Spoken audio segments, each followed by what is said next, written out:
Here is a question nobody really asks. Did the person who painted a bison on a cave wall 30,000 years ago ever laugh? Not a polite laugh, not a social laugh, a real one, the kind that bends you double, the kind that makes no sound for 3 full seconds before the noise comes out. Did they have that? The honest answer from science is almost certainly yes, and the evidence is stranger, older, and funnier than you might expect. Start with the basics. Laughter is not a human invention. Chimpanzees laugh. Gorillas laugh. Rats, when tickled in the right spot, produce ultrasonic chirps. The brain circuitry that produces laughter is ancient. It predates language. It predates tools. It predates almost everything we think of as distinctly human. Which means that by the time our ancestors were painting those bison, they had been laughing for millions of years. But humor is different from laughter. Laughter is a reflex. Humor is a thought. It requires a brain that can hold 2 contradictory ideas at the same time, recognize the gap between them, and find that gap absurd. It requires, in other words, exactly the kind of brain that Homo sapiens developed.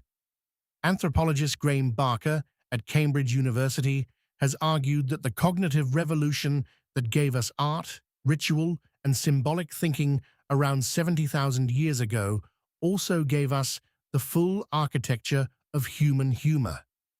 The same mental leap that allowed a person to look at a painted shape on a wall and understand it as something other than what it physically was is the same mental leap that allows a punchline to land. Both require the brain to hold a representation of reality in one hand and a violation of that reality in the other. That is what a joke is. A violation of expectation. A reality that goes somewhere the brain did not predict. And we have evidence that ancient humans were doing exactly this.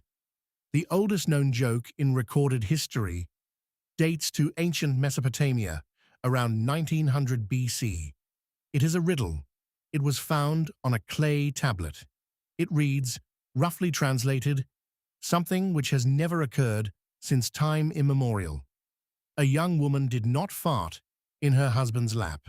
It is a toilet joke, nearly 4,000 years old, and it lands, structurally, exactly the way a modern joke lands. Setup, subverted expectation, punchline. The ancient Egyptians had joke books. The ancient Romans compiled collections of witty remarks. The oldest surviving British joke from the 10th century is also, inevitably, a toilet joke. The pattern is consistent across every culture and every era we can examine. The subjects that make humans laugh have barely changed in 10,000 years. These are not cultural preferences. They are architectural features of the human brain.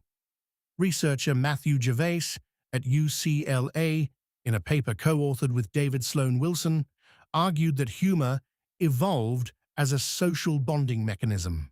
Shared laughter signals shared understanding. It says, we see the world the same way. We are the same kind of creature.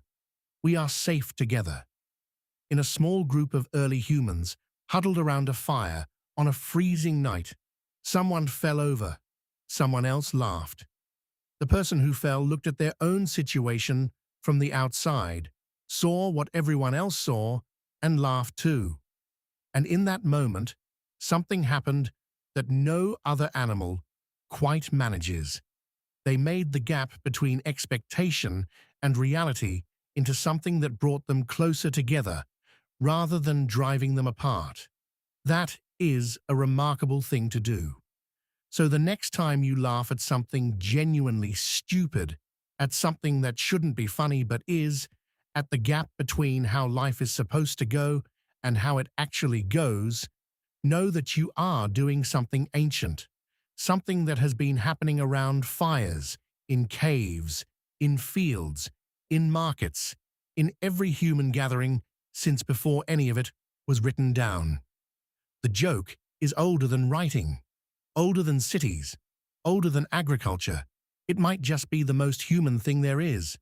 And somewhere, 30,000 years ago, someone painted a bison on a wall, stood back, looked at it, and made a remark that made everyone in the cave laugh. We will never know what they said, but I would give a great deal to have been there.